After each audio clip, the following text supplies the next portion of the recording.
Buenas tardes. Agradecemos la presencia de los que estamos aquí, también de los que nos siguen por vía telemática y los que nos siguen por YouTube. Esta tarde vamos a tener la oportunidad de hablar con Nicolás Castellanos Flores. Nos hemos convocado en torno a una realidad social que es la movilidad humana, concretándolo en las migraciones forzosas. Es un derecho social recogido por el artículo 13 de los derechos humanos, que es moverse para buscar una vida digna. ¿Qué está ocurriendo con este derecho social? De eso, pues queremos que Nicolás nos hable, porque su experiencia larga en este tema, especialización, ha recibido varios premios. Desde 2013 se le está reconociendo su labor en pro de los derechos humanos y además la forma pedagógica con que plantea las cuestiones hace que los protagonistas sean los que hablan de lo que les está ocurriendo, no otros que hablen por ellos. Él está licenciado en periodismo por la Universidad Complutense de Madrid. Está especializado en este tema, como dije antes, y además es profesional de Cadena SER, cubre tanto en la redacción como cubriendo reportajes de distinto tipo, con catástrofes que han ocurrido, y también, sobre todo, tiene publicaciones, tiene varias. Queremos destacar el libro sobre Abdú, que me llamo Abdú, que fue un niño que viajó maleta en 2015 y que él escribió un libro después de haber convivido con la familia y acercado, investigar cómo había sido el tema. Escribió este libro en 2017. Muy riguroso en sus trabajos, por eso tiene premios de periodismo humano desde 2013. Está previsto, ya está propuesto y está concedido como premio al periodismo de 2022, periodismo humano, defensor de derechos humanos, testimonio de denuncias y una denuncia constructiva, y sobre todo hecha desde las personas protagonistas. También como documentales, que libros tienen publicaciones, tiene varias. Documentales también queremos destacar el que él hizo con un grupo de personas en Tarifa, que se llama El naufragio, 30 años de memoria sumergida. Está preparado otro sobre los menores no acompañados, dándoles protagonismo y que nos expliquen ellos cómo se sienten cuando hablan de ellos. No quiero extenderme, por lo tanto, solo agradecerle el esfuerzo que está haciendo, pues está de viaje, una vez más, porque siempre está de viaje, desde que contratamos con él la primera vez, y solamente aprovechar este momento para que desde lo que nos cuente podamos hacer un discernimiento y seamos conscientes que estamos para reivindicar el derecho a la movilidad humana, sobre todo en los casos de causas forzadas. Muchas gracias. Bueno, buenas tardes. Lo primero, disculparme por no estar con ustedes ahí, que habría preferido estar en mi tierra y compartiendo con ustedes cara a cara. Siempre el intercambio es mucho más interesante. Pero bueno, efectivamente por trabajo y por compromisos con la Universidad de Cádiz y con el Colegio de Periodistas de Cádiz de ese mismo tiempo, tenía que estar aquí hoy, por ejemplo, con Pepe Naranjo, que es otro compañero que, como yo, desde TEL de Canarias hacemos periodismo de frontera, derechos humanos, y estamos compartiendo precisamente reflexiones ahora con periodistas de Cádiz. Bueno, hoy quería compartir con ustedes algunas ideas sobre mi experiencia. No pretendo ni que estén de acuerdo conmigo, ni al contrario. Luego, si quieren, me pueden hacer preguntas, críticas, comentarios. Pero si les vale de algo, un poco las reflexiones de alguien que lleva 22 años trabajando en el periodismo de movilidad humana, con perspectiva de derechos humanos. Empecé en Canarias, en la SER, en Las Palmas. Mis primeras coberturas fueron con el primer naufragio de una patera, el 26 de julio del 99, en la playa de la Señora Fuerteventura. Yo era todavía un estudiante en prácticas en la cadena SER en Las Palmas. Fue la primera noticia que yo cubrí sobre las migraciones por vías irregulares marítimas. Y desde el año 2000 empecé a trabajar en la SER en Canarias y empecé a viajar.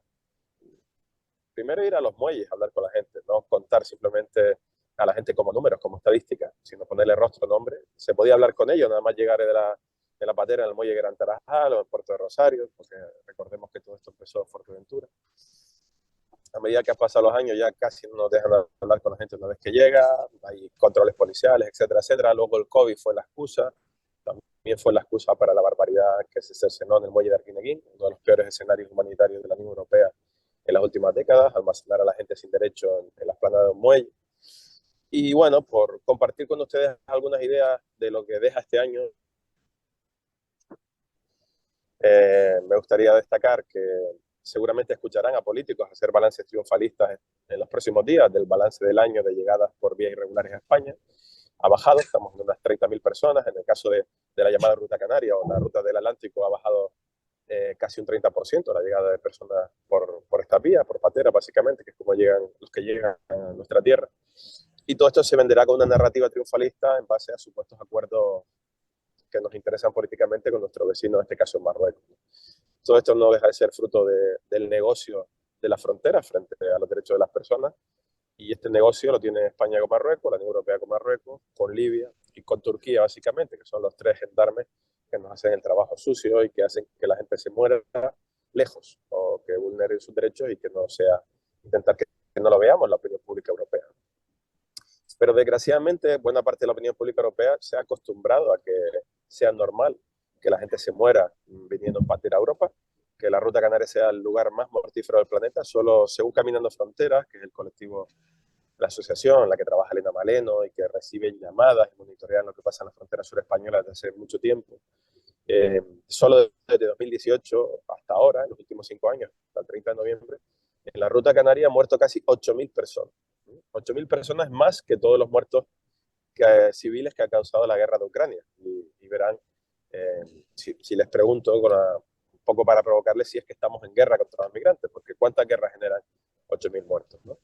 Y solo contabilizando también las rutas del estrecho, Ceuta y Melilla, estamos hablando de más de 11.500 muertos en los últimos 5 años, solo en las rutas de acceso a España. Por tanto, la primera conclusión es que nuestras leyes de extranjería sí lo han fracasado, no sirven para gestionar la movilidad humana, vulneramos los derechos humanos de cada una de estas personas.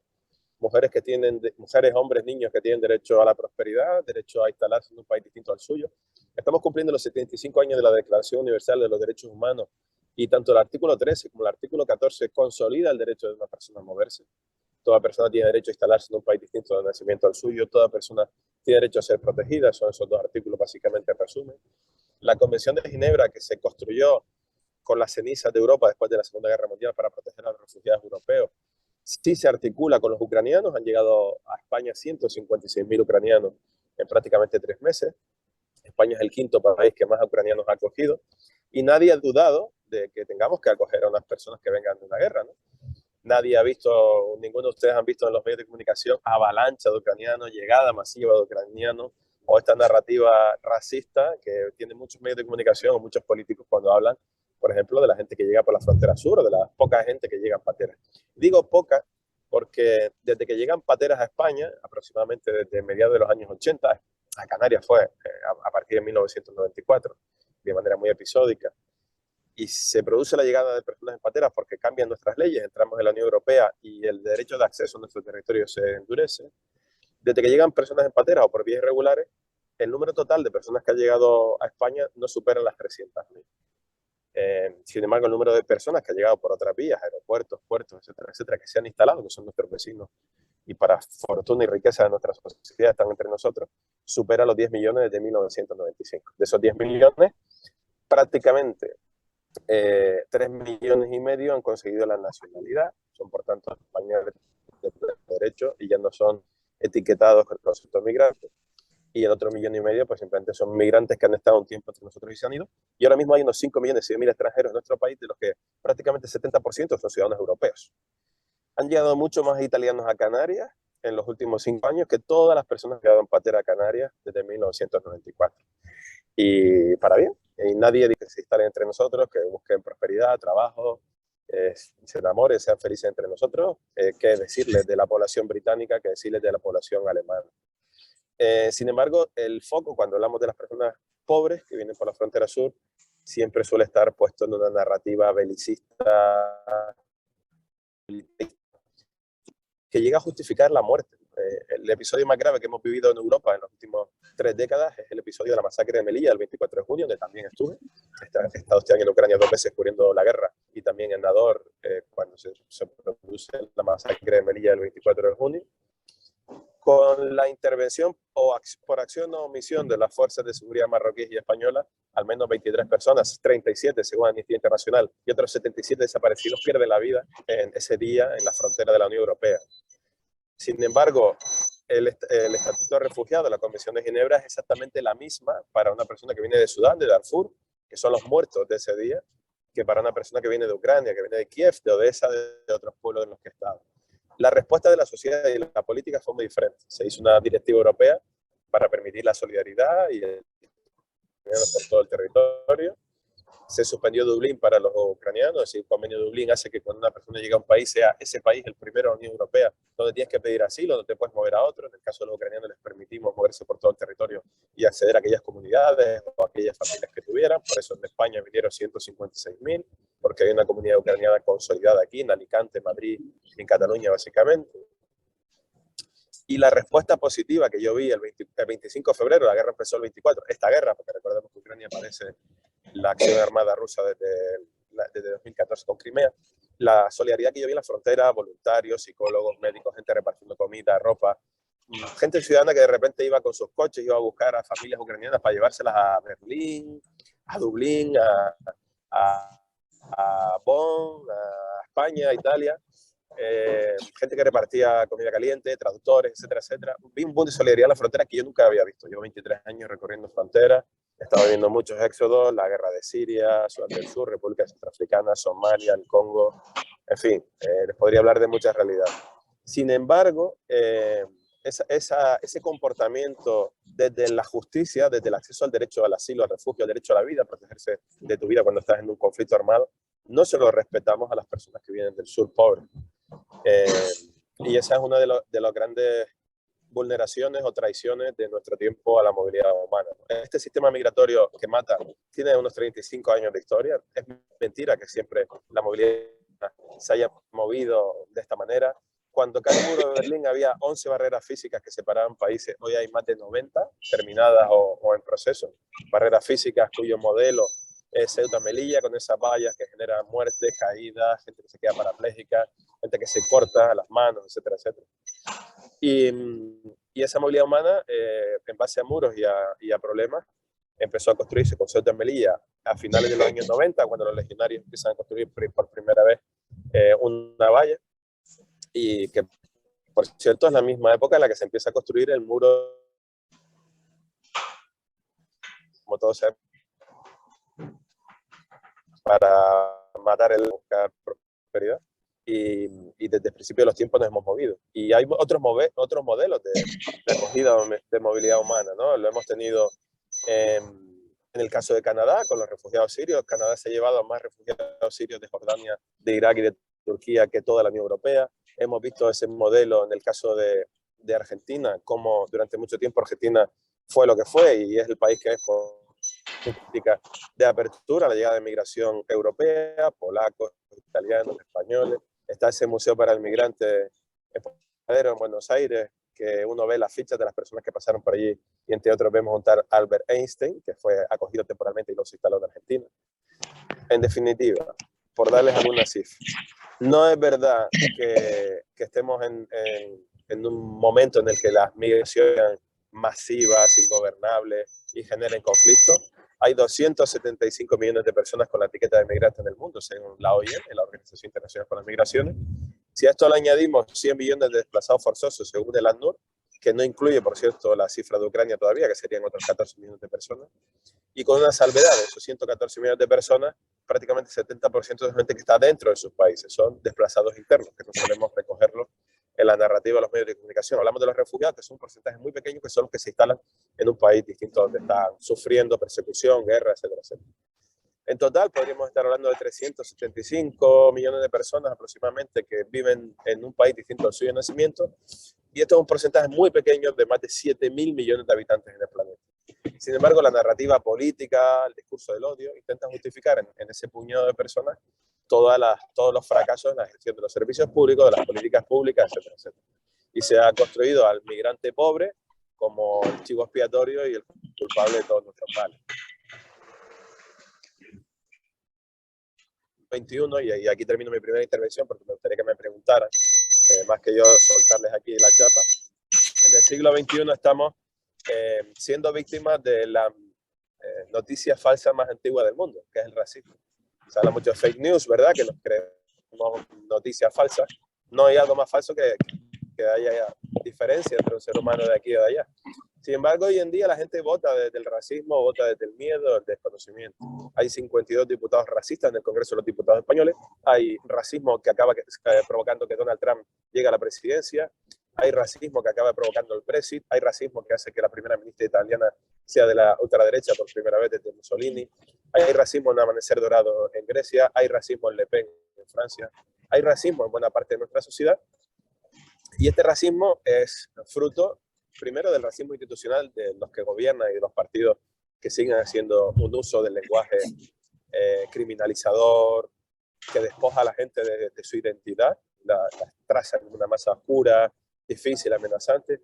Hay racismo en el que los medios de comunicación somos corresponsables al seguir utilizando medios y palabras que no expresan la realidad. Nos hemos inventado palabras o términos como sin papeles, avalancha, llegadas masivas para grupos de personas. No diríamos que es una avalancha de 100 personas en una manifestación en la Plaza de Santa Ana, ahí al lado, ¿no? Sin embargo, si son 100 personas en 3 pateras, sí es una avalancha o es masivo. Si son negros, si son marroquíes. Cuando los políticos hablan de asalto, que es la toma militar de una plaza para hablar de un grupo de personas que cruzan una frontera, estamos utilizando mal el lenguaje, estamos criminalizando a esas personas desde que entran. Tenemos un problema serio de educación, tenemos un problema serio de educación en la diversidad, tenemos un problema serio de no poner en valor la riqueza que genera el intercambio de conocimiento y de gente de diferentes partes del mundo. Y creo que hay que poner sobre la mesa y que tenemos que revelarnos el que tenemos que dejar de callarnos ante el discurso del odio, tanto en redes sociales, en los medios, etcétera, etcétera.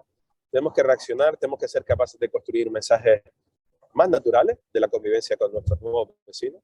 Y tenemos que dejar de informar. Esto, claro, dicho en Canarias, les va a sonar un poco quizás extraño, ¿no? Pero tenemos que dejar de poner tanto el foco en la frontera, que por supuesto que sí, desde el momento en el que una sola persona se tiene que subir a una patera o muere desgraciadamente en el camino, es noticia, tenemos que explicar por qué, y el por qué es porque nuestras leyes les obligan a venir en patera. Y dos, tenemos que contar mucho más cómo es la diversidad de la gente que vive entre nosotros. Canarias es una sociedad muy diversa desde el principio de los tiempos. Nadie es originario de un sitio, todos somos mezclas. Y Canarias ahora mismo es un crisol de gente de muchas partes del mundo, que tenemos una convivencia bastante pacífica y bastante buena, y simplemente tendríamos que poner en valor lo que eso nos aporta como conjunto. Y creo que esa es la narrativa que no estamos consiguiendo colocar. Sin embargo, la narrativa del miedo, el criminalizar a la población magrebí, todos estos tópicos del racismo atávico español, son muy peligrosos, ¿no? Hay 3 cosas que me dan miedo de los medios y del relato público. Uno es el paternalismo, hablar de los migrantes que llegan a nuestras costas como pobrecitos, gente a los que nos tendría que dar pena porque son engañados por las mafias, todos estos tópicos, ¿no? Son ciudadanos, tienen acceso a las redes sociales, se comunican por Facebook, por WhatsApp, como cualquiera de nosotros, saben por Google Maps por dónde van y sobre todo motivos sólidos para hacerlo y tienen derecho a hacerlo. Y creo que tenemos que dejar de tenemos que romper la narrativa del paternalismo y los pobrecitos. Claro que hay gente que huye de guerra, claro que hay gente que huye de contextos en los que las crisis nutricionales derivadas de sequía y de otras movidas como el yihadismo en el Sahel están generando desplazamientos, los nuevos refugiados climáticos. Hay que explicar las causas. Es decir, que hay que hablar antes y después de que la persona aparezca en la foto de la patera, no dejar la foto en cuando se bajan de Arguineguín y le ponemos la manta roja de la Cruz Roja. Paternalismo no, por favor. Segundo, utilitarismo. Como ahora somos una población envejecida de más de 84 años de esperanza de vida y nuestras madres, nuestras mujeres solo tienen de media uno.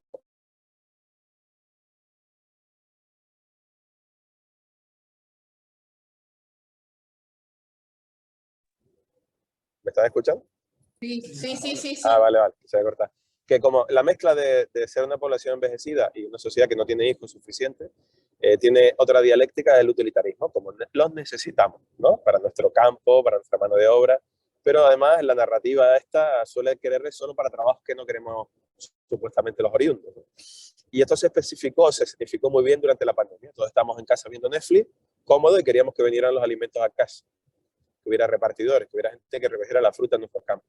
Y era gente que son esclavos, que no tienen papeles, no tienen acceso a una mascarilla, al médico, que están en los campos de Ejido, de Huelva, de Aragón, también, en la aldea también, en sitios de Gran Canaria o de Canarias y que están ahí. Por tanto, utilitarismo no, son ciudadanos, tienen derecho, no son solo brazos, son personas. Y 3, el folclorismo. Representarles como colectivos en los medios, en los que si hacemos una sobre-representación de fiestas religiosas, sobre-representación de fiestas más o menos folclóricas, de vestimentas, etcétera, etcétera. Por supuesto que la cultura es un valor, pero la cultura no es estigmatizar a la gente o significarlos como grupos aislados. Ya forman parte de nosotros y hacen cosas como nosotros porque son nosotros. Y esa es otra de las narrativas que tenemos que romper, ¿no? Los otros y nosotros. Sé que soy a veces una máquina de dar datos y de correr y de contextualizar. Hablo de esto con pasión, porque cada día tengo la suerte de conocer gente maravillosa que se mueve por el mundo de distintas maneras. La mayoría de la gente se mueve en avión y se mueve intentando instalarse, buscándose la vida. Y el otro porcentaje pequeño que se mueve jugándose la vida es la que tenemos que hacer que dejen de jugarse la vida. Y para cambiar las leyes tiene que ser la sociedad civil, ustedes que están ahí y que creen seguramente en cambio. Yo lo dejo aquí. A ver, un momento. Te escucho, sí. Sí, sí. Tú nos escuchas también bien, ¿verdad? Sí. ¿Nos escuchas bien? Vale. Pues, como además tenemos poco tiempo, lo que vamos a hacer es esto, un pequeño momento de hacerle preguntas sobre lo que ha hablado, hacer comentarios, hacer posible no muy extenso, ¿vale? Para que nos dé tiempo. Y vamos a hacer como la última vez, 2 o 3 preguntas de las personas que están aquí de modo presencial. Luego dejamos también para las personas que nos están siguiendo por Zoom que puedan hacer alguna pregunta también, ¿vale? Si les parece, levantamos la mano, vamos diciendo y vamos haciendo. La verdad es que nos ha suscitado muchos interrogantes también, ¿no? Cuando habla Nicolás, yo creo que siempre nos mueve, más que nos conmueve, nos mueve, ¿no?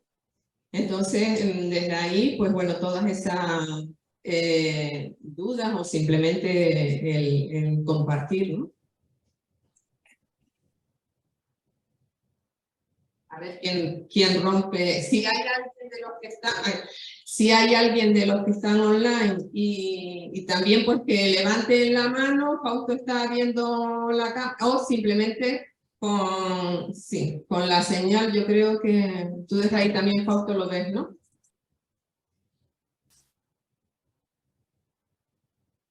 No sean tímidos. Sí, a ver, mira, aquí Guillermo coge el micrófono. Muchas gracias. Ya nos veremos en enero, creo, por aquí también. Quiero hacer una pregunta. Yo con 11 años, 12 años, tengo la experiencia y el recuerdo de haber una feria del Atlántico, se le llamaba, donde venían personas, empresarios, trabajadores de Senegal, del África. ¿Qué ha pasado a nivel legal para que aquello ya no sea y esto se haya convertido en una frontera sur?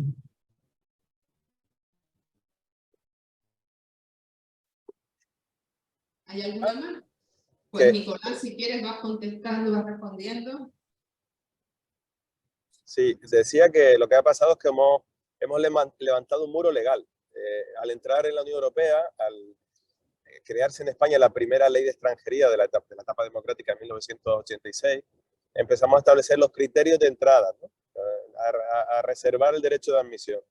El entrar en Europa hace que tengamos que adaptar los criterios de entrada, los visados, etcétera, etcétera, a una medida cada vez más duras y efectivamente hasta el año 86 el intercambio de ciudadanos que venían de Senegal o de Marruecos, sobre todo en los ferries que venían de Dakar, que usted recordará, el intercambio de fruta, de mango, etcétera, etcétera, la compra de electrodomésticos, zapatos, televisores, etcétera, etcétera, que se hacía en Canarias, toda la época de los puertos francos, todos éramos testigos cuando éramos más o menos pequeños de ir a la zona del puerto.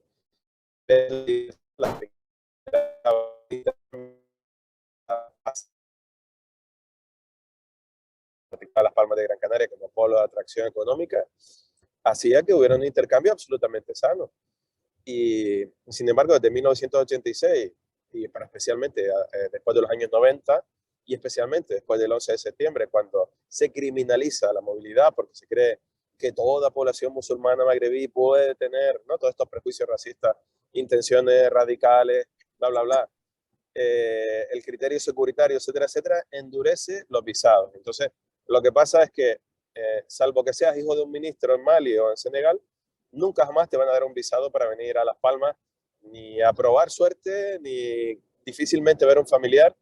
Y si no, le podemos preguntar a nuestros nuevos vecinos y vecinas, que a lo mejor son de origen senegalés, pero ya están nacionalizados, que viven entre nosotros en Las Palmas, en Telde, en vecindario, y pregúntenle las dificultades que tienen para extender un certificado, una carta de invitación y que venga un familiar a verle, que venga su madre, porque siempre está la sospecha de que van a venir a quedarse, de que tenemos que dificultar la entrada, etcétera, etcétera.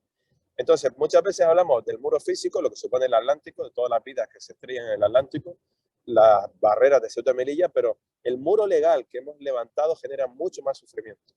El tema de la reagrupación familiar, muchas madres, muchos padres que se han instalado entre nosotros y que más tarde han querido traer a sus hijos. Les ha costado muchos años y hay gente que todavía está enfrascada en peleas contra la administración, porque muchas veces la interpretación de las leyes de los propios funcionarios hace que parece ser que tengamos que criminalizar.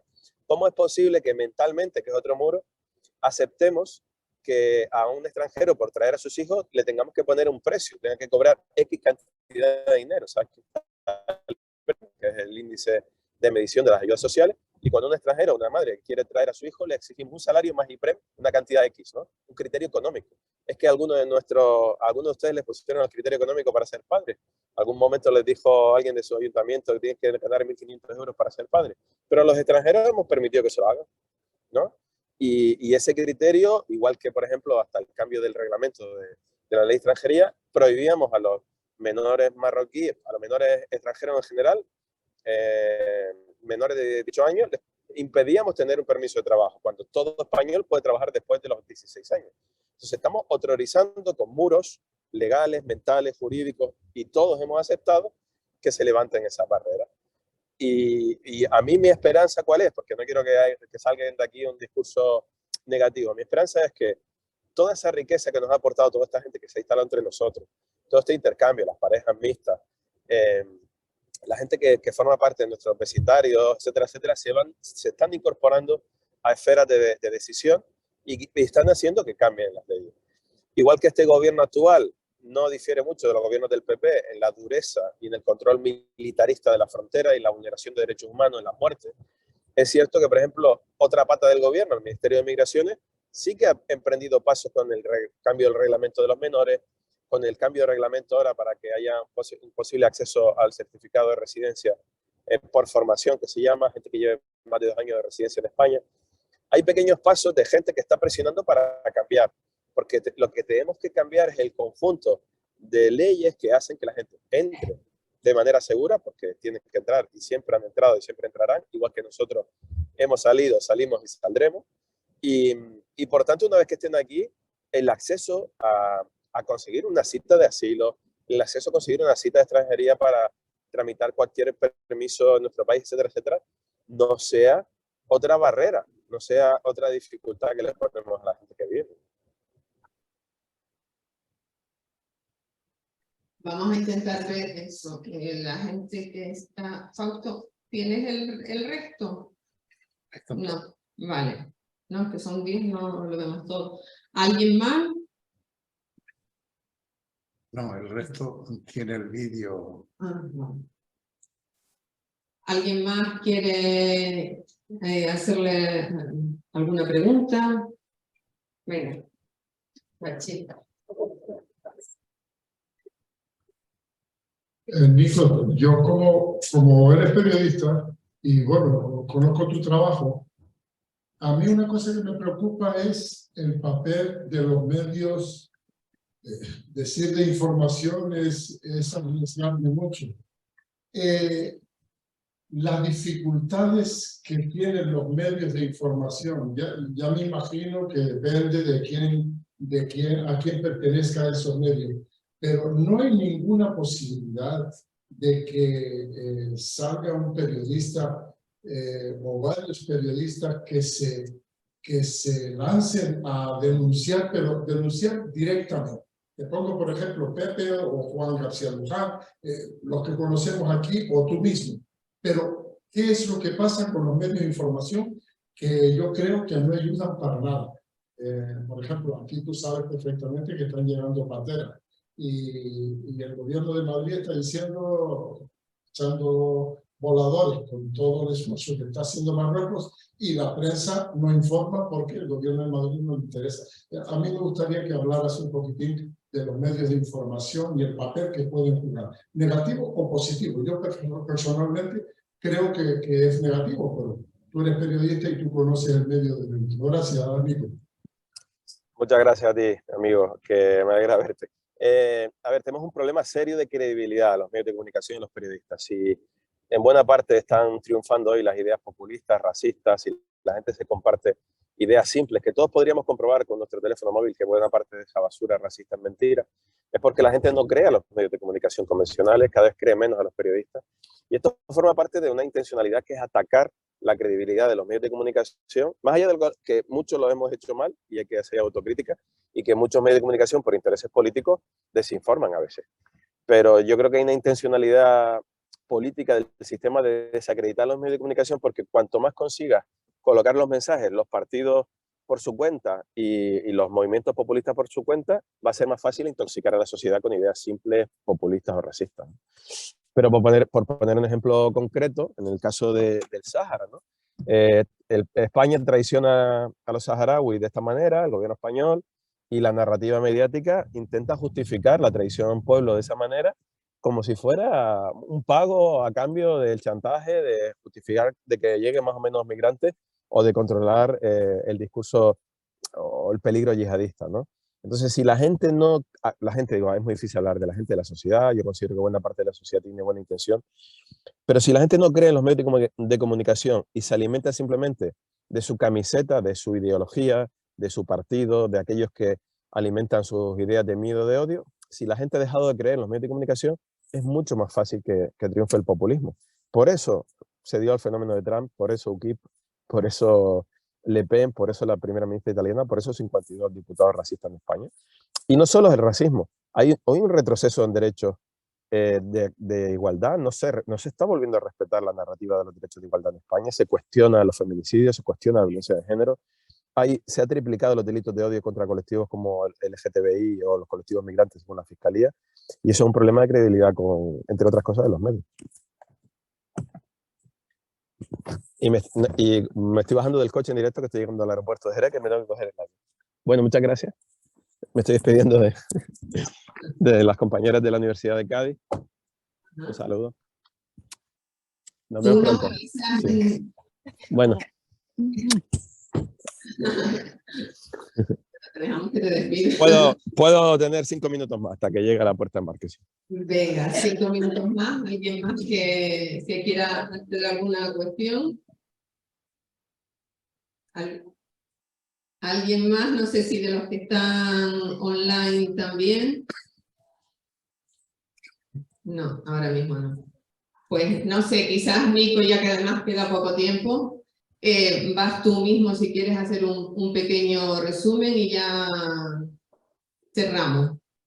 ¿Te Muy parece? bien, pues nada. Sí, nada, yo simplemente eso, me comprometo que si hay tiempo, la verdad que tengo una vida un poco loca como Pepe y viajamos demasiado, pero si hay tiempo más adelante de tener un intercambio en persona, nos podemos volver a programar y contarles más cosas.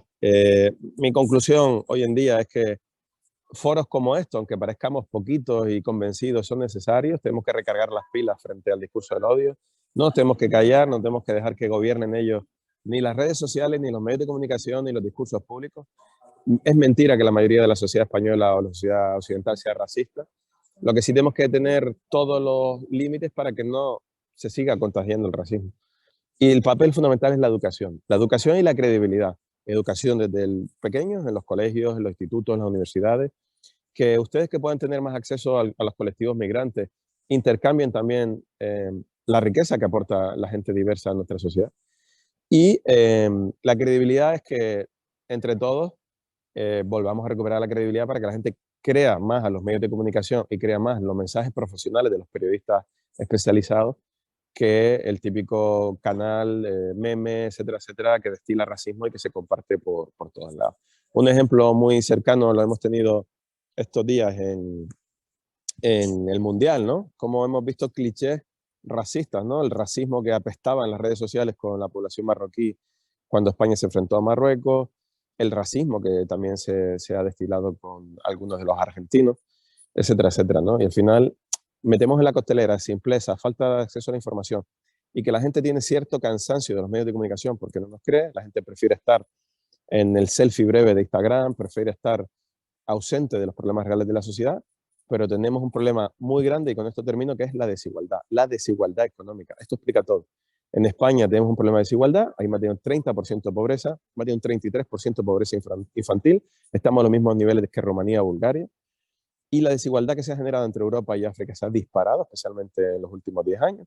España con Marruecos sigue siendo las dos fronteras con mayor diferencial económico, junto a la de Corea del Norte y Corea del Sur, y esa es la guerra que tenemos que librar. O libramos la guerra para que todos tengamos acceso en igualdad a bienes económicos y a derechos, o seguiremos viendo una frontera donde la gente seguirá destruyendo sus vidas. Así que muchísimas gracias y me voy al embarque para volver a Madrid. Bueno, Nicolás, brevemente darte las gracias. No sé si todavía sigue, mira a ver si está. Sí, voy camino de la puerta de embarque, pero sí. Pues vamos, siempre aunque sea breve el tiempo, pues no, escucharte, sentirnos interpelados y sobre todo eso, queremos agradecerte tu profesionalidad y tu humanidad, ¿no? Esa vida comprometida con las causas de las personas más desfavorecidas y vulnerables y tu apuesta sobre todo por visibilizarla, ¿no? Visibilizar también los conflictos olvidados o ninguneados.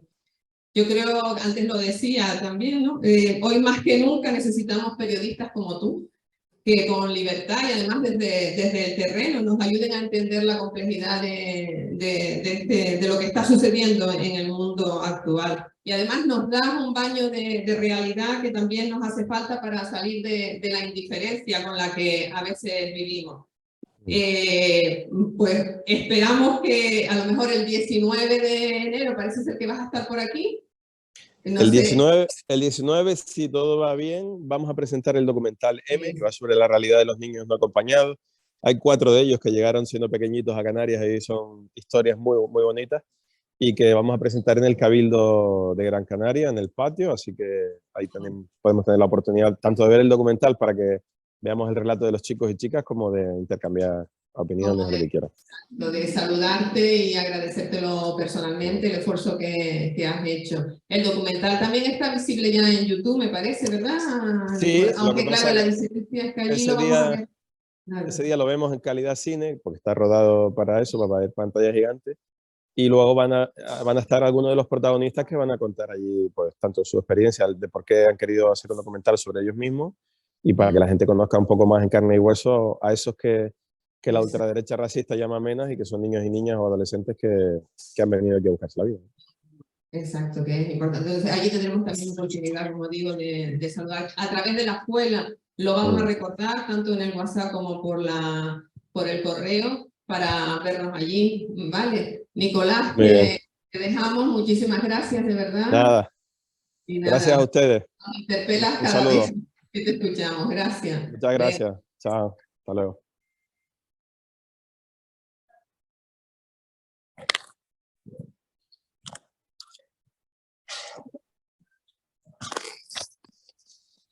Pues, no es...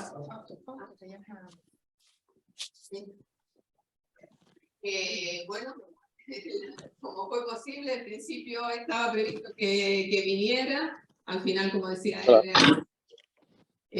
y no ha podido estar, pero bueno, ha hecho ese esfuerzo de estar con nosotros este rato, y yo creo que, como les decía antes, no es porque él lo estuviera escuchando, siempre nos interpela cuando escuchamos a Nicolás Castellanos, porque sabemos que está hablando desde la experiencia de ver la vida de las personas, la vida que está sufriendo. Simplemente recordarles también que el 24 de enero tendremos la siguiente sesión, esa será presencial. Vamos a tratar el tema las religiones al servicio de la fraternidad en el mundo. Estará a cargo de José María Segura, que es el director de Radio ECA y del Centro Loyola. Entonces nos veremos a la misma hora. a las 7:30. Ya previamente enviaremos también comunicación, enviaremos enlace para que quienes quieran se puedan conectar por Zoom, o este día estamos haciendo una experiencia piloto de grabar en directo en YouTube. Ya veremos después cómo ha salido y si tenemos que mejorar, porque hay gente que nos ha pedido también, porque así no tienen que hacer ninguna conexión a través de Zoom. ¿Vale? Decirles que además hay gente, agradecerles por supuesto a ustedes que están aquí y a todos los que nos siguen online. Hay gente también de otras islas, de la península. En concreto, cada sesión se van sumando también algunos de la península. Entonces, bueno, sin ustedes, los que están aquí, los que nos están escuchando, los que están conectados, esto no tiene sentido. Y como decía Nicolás, y en la vez anterior también lo decía Antonio Vieites, pues es que esto es una necesidad, el poder dotarnos de un espacio donde reflexionar y profundizar todos estos temas que nos afectan muchísimo y que afectan muchísimo a la sociedad, sobre todo por lo que decía también Nicolás, de no dejarnos llevar por todas esas falsas noticias que a veces nos llegan.